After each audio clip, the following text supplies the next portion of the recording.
Good morning everyone. आज हम लोग पढ़ने वाले हैं बायोलॉजी का chapter number 11, biotechnology principle and process. सबसे पहले हम लोग देखेंगे व्हाट इज़ बायोटेक्नोलॉजी। ठीक है, बायोटेक्नोलॉजी क्या है। तो अगर इसका डेफिनेशन अगर हम लोग देखते हैं तो क्या बताता है।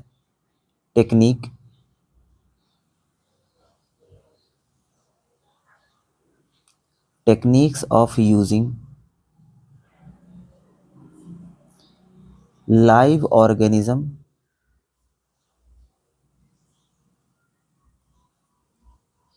और enzymes from organism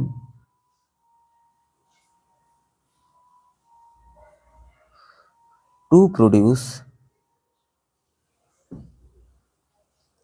products and processes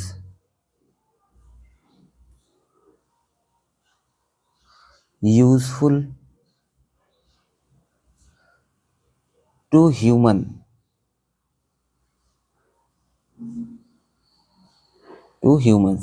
means हम क्या बोल सकते हैं, हम ये बोल सकते हैं कि ऐसी टेक्निक, ठीक है, जिसमें हम लोग क्या करते हैं, कोई लिविंग ऑर्गेनिज्म को, ठीक, कोई लिविंग ऑर्गेनिज्म को डायरेक्ट यूज़ कर रहे हो या फिर उसके अंदर से कोई एंजाइम, मतलब उस ऑर्गेनिज्म ने क्या किया है, कोई एंजाइम प्रोड्यूस किया है और हम उस एंजाइम को यूज़ कर रहे हैं क्या करने के लिए, हम लोग कुछ प्रोडक्ट बनाने के लिए उसका इस्तेमाल कर रहे हैं या फिर उस एंजाइम से या फिर उस ऑर्गेनिज्म से कोई प्रोसेस को हम लोग इन्हेंस कर रहे हैं या फिर कैटलाइज करने का काम कर रहे हैं। और ये सारा काम जो है हम लोग ह्यूमन बींग्स के हेल्प के लिए या फिर ह्यूमन बींग्स के यूज़ के लिए कर रहे हों। तो इस टेक्नोलॉजी को ही हम लोग क्या बोलते हैं, बायोटेक्नोलॉजी बोलते हैं। ठीक है, एग्जाम्पल के लिए बात करते हैं हम लोग। तो एग्जाम्पल में जो है हम लोग दो चीज़ें देखेंगे। एक तो देखेंगे हम लोग कि हम लोग ट्रेडिशनली क्या करते हैं, मतलब हम लोग डेली बेसिस लाइफ में जो है कैसे ऑर्गेनिज्म का इस्तेमाल कर रहे हैं या फिर एंजाइम का इस्तेमाल कर रहे होते हैं। तो ट्रेडिशनली देखें अगर हम लोग,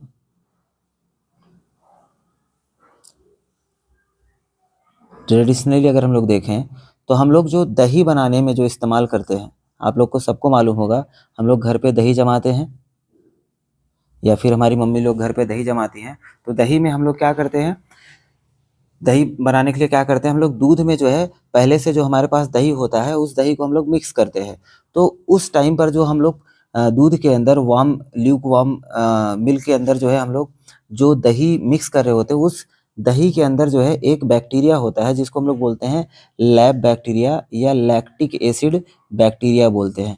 वो लैब बैक्टीरिया ऑलरेडी जो है पुराने दही में रहता है, उसी दही को हम लोग मिक्स करते हैं गर्म दूध में, हल्का गर्म दूध में। तो वो क्या हो जाता है, वो धीरे धीरे वो लैक्टिक एसिड बैक्टीरिया उस दूध को जो है, उस दूध के अंदर जो प्रोटीन होता है उस प्रोटीन को डाइजेस्ट करके उसको जो है दही में कन्वर्ट कर देता है। ठीक है, ऐसे ही हम लोग जो है, ऐसे ही हम लोग बनाते हैं ब्रेड। जो ब्रेड बनाते हैं, ब्रेड के लिए हम लोग यूज़ करते हैं, ब्रेड के लिए हम लोग यूज़ करते हैं एक ईस्ट होता है, हम लोग आगे नाम देखेंगे उसका। ईस्ट होता है, ईस्ट का नाम होता है सैक्रोमाइसिस सेरीविसेई, लेकिन अभी के लिए हम लोग सिर्फ ईस्ट देख करके चल रहे हैं। ठीक है, और ऐसे ही हम लोग वाइन बनाने के लिए भी जो है इस्तेमाल करते हैं। वाइन में भी जो है ये ईस्ट का ही इस्तेमाल हो रहा होता है, यही ईस्ट का इस्तेमाल हम लोग वाइन बनाने के लिए भी करते हैं, सैक्रोमाइसिस सेरीविसेई का ही। ठीक है, इसी वजह से इस ईस्ट को जो है हम लोग बेकर ईस्ट बोलते हैं या फिर ब्रीवर्स ईस्ट भी बोलते हैं। नेक्स्ट अगर हम लोग बात करते हैं, ये तो हो गया ट्रेडिशनली जो कि हम लोग डेली बेसिस लाइफ में यूज़ कर रहे हैं, लेकिन हमको मालूम नहीं था या हमको पहले मालूम नहीं था कि ये क्या है, एक बायोटेक्नोलॉजिकल प्रोडक्ट है। लेकिन एक्चुअल में आज की डेट में हमको ये मालूम है कि कर्ड बनाना, ब्रेड बनाना या वाइन बनाना जो है एक बायोटेक्नोलॉजिकल प्रोसेस है जिसके थ्रू हम लोग जो है ये सब कर रहे थे। लेकिन अगर मॉडर्न डे में देखें हम लोग, मॉडर्न डे के हिसाब से अगर एग्जाम्पल देखते हैं तो सबसे पहला एग्जाम्पल आता है आपका DNA vaccine. DNA vaccine. Second example आता है आपका आईवीएफ। आईवीएफ मतलब क्या होता है, इन विट्रो फर्टिलाइजेशन।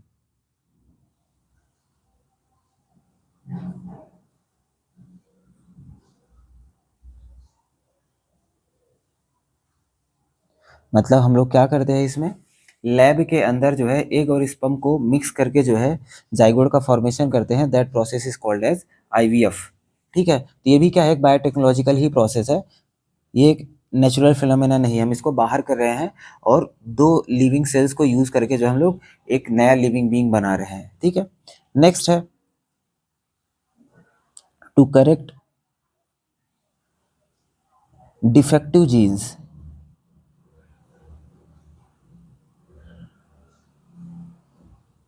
अगर किसी ह्यूमन बीइंग या कोई लिविंग बीइंग है जिसका कोई जीन जो है डैमेज हो गया, जिसकी वजह से रॉन्ग प्रोटीन या मतलब अनयूजफुल प्रोटीन बन रहा है, तो उस जीन को करेक्ट करने के लिए भी हम लोग जो है बायोटेक्नोलॉजी का इस्तेमाल करते हैं। ठीक है, ये सब जो हम लोग डिटेल में देखेंगे। अभी तो ये इंट्रोडक्शन था चैप्टर का, लेकिन इसको हम लोग डिटेल में भी देखेंगे कि कैसे डीएनए वैक्सीन बनाते हैं हम लोग, आईवीएफ में कैसे इस्तेमाल कर रहे हैं हम लोग, या जीन को करेक्ट करने के लिए कैसे इस्तेमाल करते हैं। ठीक है, तो हम लोग देखेंगे आगे। ये तो एक नॉर्मल डेफिनेशन था बायोटेक्नोलॉजी का और मैंने आपको एग्जांपल बताया। ठीक है, लेकिन बाद में आगे चल करके ये डेफिनेशन, सिर्फ इतनी सी डेफिनेशन जो है हमारे लिए यूजफुल नहीं थी।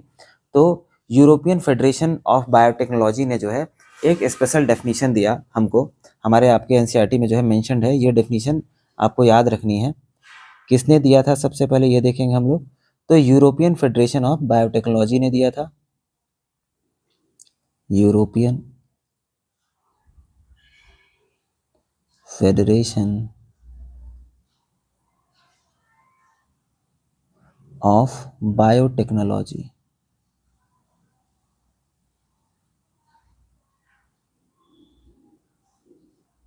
जिसको हम शॉर्ट फॉर्म में क्या बोल सकते हैं, ईएफबी भी बोलते हैं, ईएफबी। ठीक है, इन्होंने क्या बताया हमें, इन्होंने बताया EFB given definition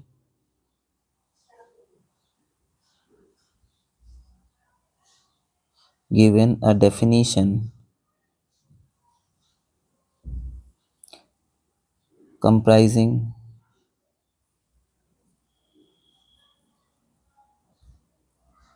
both traditional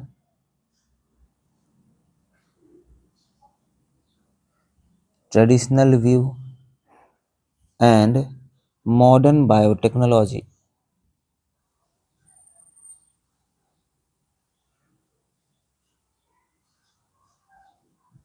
मतलब इन्होंने क्या किया, इन्होंने ट्रेडिशनल और मॉडर्न दोनों का जो है यूज करके,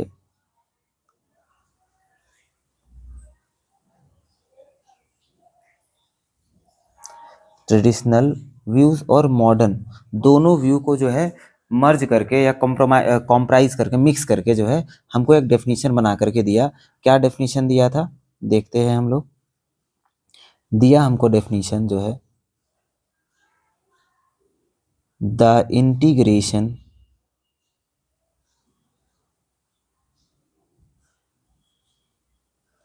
of natural science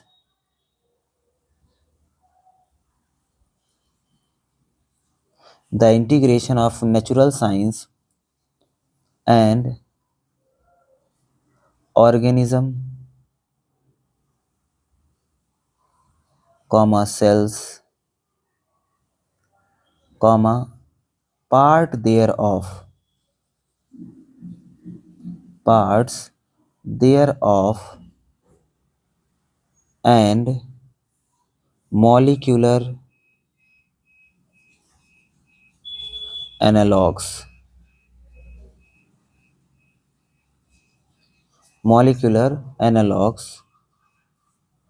for products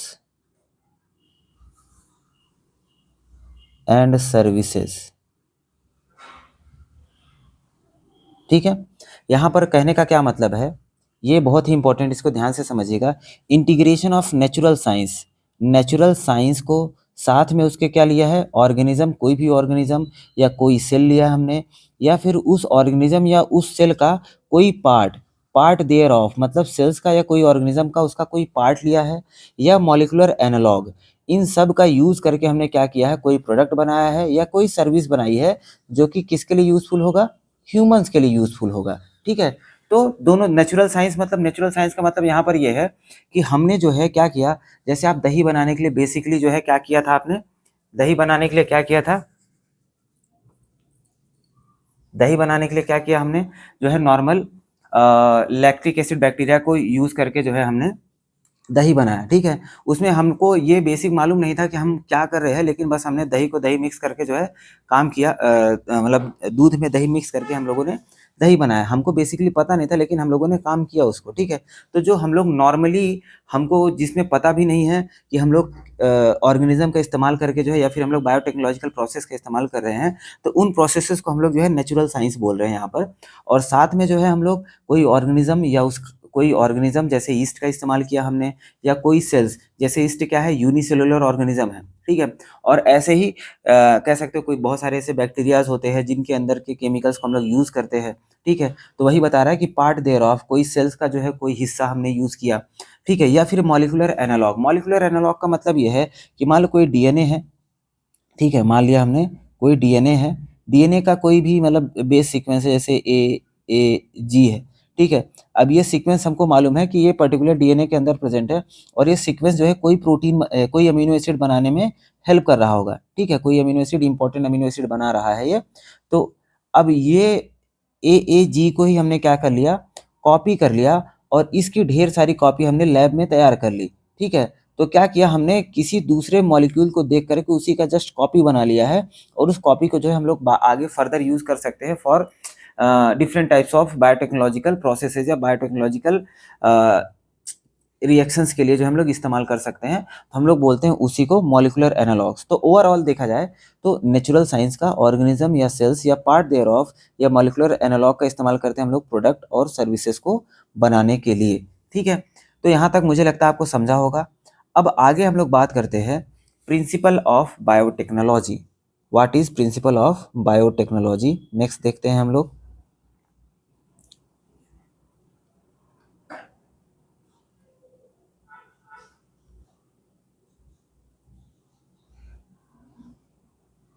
principles of biotechnology.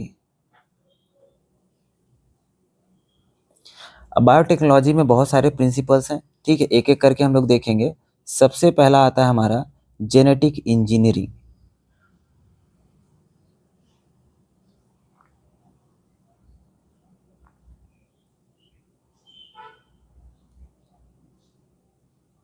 Genetic engineering में इसका अगर डेफिनेशन देखें हम लोग सबसे पहले, तो techniques to alter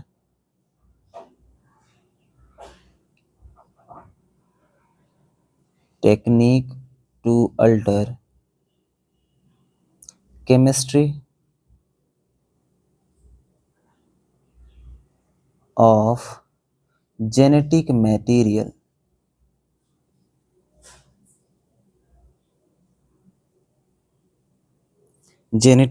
material like DNA and RNA। मतलब हमने क्या किया, डीएनए और आरएनए का जो है जेनेटिक मटेरियल हमने क्या कर दिया, चेंज कर दिया, टू इंट्रोड्यूस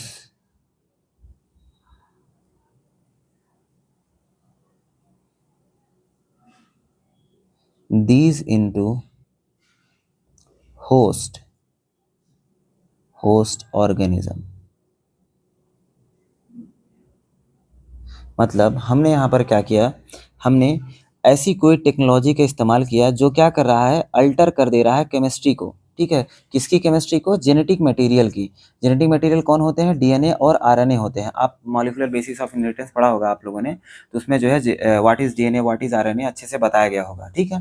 तो जेनेटिक मटेरियल की केमिस्ट्री को जो है हम लोगों ने क्या कर दिया है, अल्टर कर दिया है, ठीक है, अल्टर कर दिया है। और उसको अल्टर करने के बाद हमने क्या किया है, उस डीएनए या उस पर्टिकुलर आरएनए को हमने क्या किया है, लिविंग बीइंग के अंदर हमने इंट्रोड्यूस किया है, ठीक है। मतलब हमने कोई जीन चेंज कर दिया, कोई डीएनए कोई आरएनए चेंज करके पर्टिकुलर कोई होस्ट सेल या कोई ऑर्गेनिज्म के अंदर उसको इंट्रोड्यूस किया या डाला। इसी प्रोसेस को हम लोग क्या बोलते हैं, जेनेटिक इंजीनियरिंग बोलते हैं, ठीक है।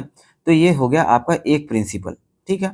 नेक्स्ट होता है, अगर आपने जो है जेनेटिक इंजीनियरिंग का इस्तेमाल करके आपने डीएनए आरएनए को अल्टर कर दिया, उसकी केमिस्ट्री को अल्टर कर दिया। मान लो हम ऐसा एक एग्जांपल समझा देते हैं आपको। जैसे मान लीजिए डीएनए का कोई सीक्वेंस रहा हो, ए जी जी टी टी सी, ऐसे समथिंग कुछ भी रहा हो, तो हमने क्या कर दिया, इसमें से ये जो डबल टाइम्स जी है, इसको हम लोगों ने चेंज कर दिया। हम लोगों ने चेंज करके क्या बना दिया, इसको चेंज करके मान लो ए तो था ही, जी की जगह पे हम लोगों ने डिलीट करके इसको हटा दिया, हमने लगा दिया क्या, सी लगा दिया, वापस ये टी सी रह गया। ठीक है, तो अभी ये जो है दो नाइट्रोजनस बेस यहाँ पर क्या हो गए हैं, चेंज हो गए हैं। तो यही क्या हो गया, एक हिसाब से आपका कह सकते हो जेनेटिक इंजीनियरिंग हो गया, जिसमें हम लोगों ने क्या किया, उसके जेनेटिक कोडॉन को हमने क्या कर दिया, चेंज कर दिया, अल्टर कर दिया है। ठीक है, अब हमने ये जो नया सीक्वेंस बनाया हुआ है, और अब इसी सीक्वेंस को हमने क्या कर दिया, न्यू होस्ट में, या फिर कह सकते हो होस्ट में हमने इसको क्या कर दिया है, इंट्रोड्यूस कर दिया। अब जब इंट्रोड्यूस कर दिया न्यू होस्ट के अंदर, तो अब ये क्या करेगा, ये कोडॉन जो है न्यू प्रोडक्ट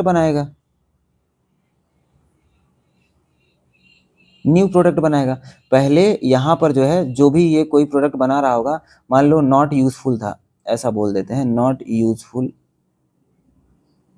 या फिर हम लोग बोल सकते हैं ये क्या था, एबनॉर्मल बोल देते हैं, कुछ गड़बड़ी था इसमें, एबनॉर्मल था ये। ठीक है, तो इसी को हमने क्या कर दिया, यहाँ पर करेक्ट कर दिया। ठीक है, अपने मतलब अपने इंटरेस्ट के हिसाब से जीन को चेंज करके हमने इसको क्या कर दिया, करेक्ट कर दिया, अब ये न्यू प्रोडक्ट बनाएगा। ठीक है, और हमने इसको क्या कर दिया है, इसको हमने इंट्रोड्यूस कर दिया है न्यू होस्ट के अंदर।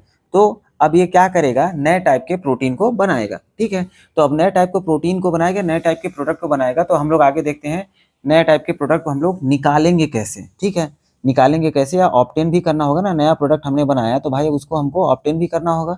तो नेक्स्ट प्रोसेस होता है, नेक्स्ट प्रिंसिपल होता है, जिसको हम लोग बोलते हैं बायो प्रोसेस इंजीनियरिंग।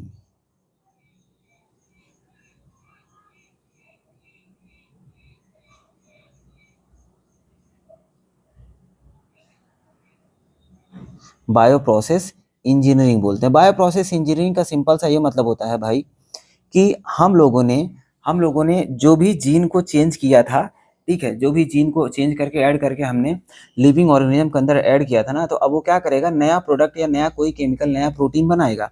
तो अब उस नए केमिकल, नए प्रोटीन को हमको क्या करना है, उसको निकालना है। ठीक है, निकालना है या फिर ऑब्टेन करना है for the human use, for the human usages, human के यूज के लिए जो है उसको हमको निकालना है। उसी प्रोसेस को हम लोग बोलते हैं bio process engineering.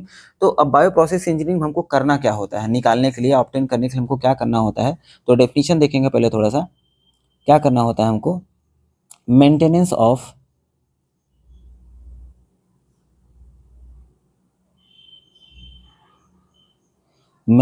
Of sterile condition to enable growth of only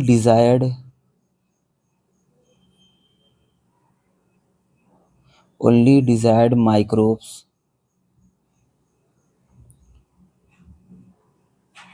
for the manufacture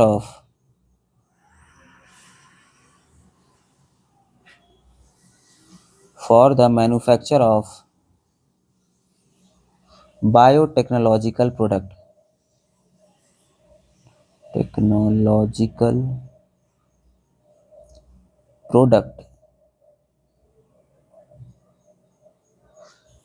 like example की बात करें अगर हम लोग,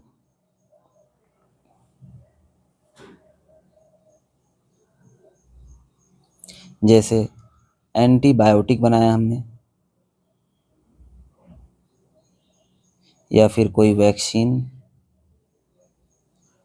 या फिर हम लोग बोल सकते हैं कोई इंजाइम ही हम लोगों ने बनाया, या फिर ऐसे कोई भी प्रोडक्ट बना सकते हैं। देखो यहाँ पर ये डेफिनेशन को थोड़ा समझते हैं, फिर आगे मैं आपको बताता हूँ। कह रहा है maintenance of sterile condition. Sterile मतलब क्या होता है, कि हमने जो जीन ऑफ इंटरेस्ट को ऐड किया था, या जिस होस्ट के अंदर हमने अपना मतलब ट्रांसफॉर्म्ड या चेंज्ड डीएनए का सीक्वेंस ऐड किया था, सिर्फ वही ग्रो करे, ठीक है, वही ग्रो करे और कोई भी दूसरा ऑर्गेनिज्म वहाँ पर ना ग्रो करे, ठीक है। Growth of only desired microbes for the manufacture of biotechnological product. इसको थोड़ा सा हम डायग्रामेटिकली समझते हैं, थोड़ा एग्जाम्पल से समझते हैं। मानते हैं जैसे मान लो ये कोई बैक्टीरिया है, ठीक है, इसके पास इसका जेनेटिक मटेरियल था, ठीक है, गोला सा जेनेटिक मटेरियल है। तो अब हमने क्या किया, इस जेनेटिक मटेरियल को हमने अल्टर किया, ठीक है, अल्टर किया, मान लो ये रेड सा है, थोड़ा आधा सा बना देता हूँ मैं, और बीच में हमने अल्टर करके अपना कोई जीन ऑफ इंटरेस्ट ऐड कर दिया है, ठीक है। अब हमने क्या किया, इसी होस्ट के अंदर, ये होस्ट वही है, बैक्टीरिया वही है, अब हमने क्या किया है, हमने क्या किया है, ये वाला जीन इसके अंदर डाल दिया। तो अभी ये क्या करेगा, ये जो है न्यू प्रोडक्ट बनाएगा, ठीक है। अब हमने क्या किया, इसको हमने खाना पीना दिया, ठीक है, इसको हमने मान लो एक टेस्ट ट्यूब लिया हम लोगों ने, माइक्रोब है, समझ लो छोटा ही होगा,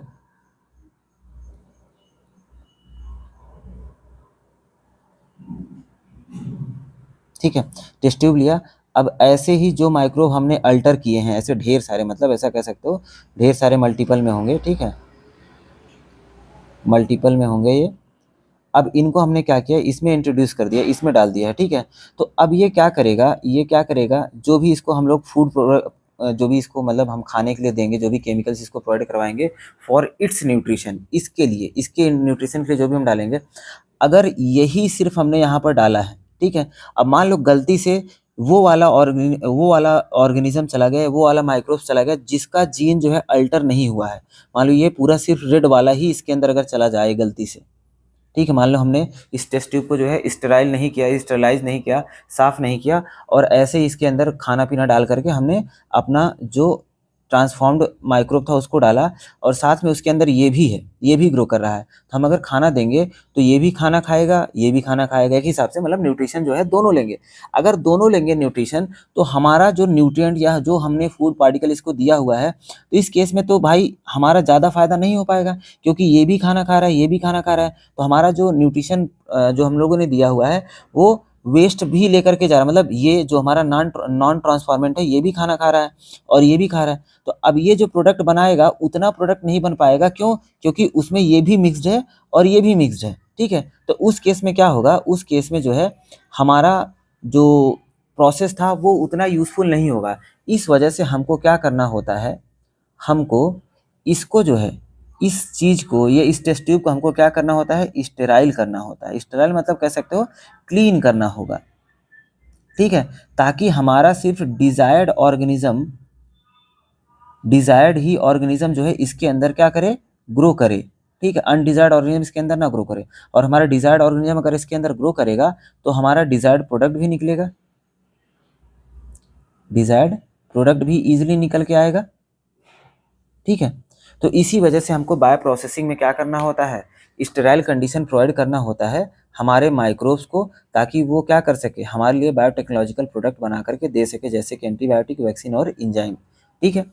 अब इसके आगे अगर हम लोग देखते हैं, तो इसके आगे हम लोग नेक्स्ट लेक्चर में कंटिन्यू करेंगे। अभी के लिए हम लोग दो ही स्टेप को देखते हैं, एक तो बायो प्रोसेस इंजीनियरिंग, और पहला इसके पहले क्या था, जेनेटिक इंजीनियरिंग। और हम लोगों ने क्या देखा, बायोटेक्नोलॉजी का डेफिनेशन देखा, एक तो यूरोपियन फेडरेशन ने क्या डेफिनेशन दिया हुआ था, और एक तो हमारा जो बेसिक डेफिनेशन होता है बायोटेक्नोलॉजी का वो था, ठीक है। अब नेक्स्ट लेक्चर में हम लोग थोड़ा सा आगे देखेंगे कि what is recombinant DNA technology, और रिकॉम्बिनेंट डीएनए टेक्नोलॉजी के प्रोसेसेस क्या क्या होते हैं, क्या क्या जरूरी चीज़ें होती हैं, वो सारी चीज़ें हम लोग देखेंगे, और उसके साथ में जो है हम लोग क्वेश्चंस भी डिस्कस करेंगे प्रीवियस ईयर के, ठीक है। तो अभी के लिए बहुत बहुत धन्यवाद।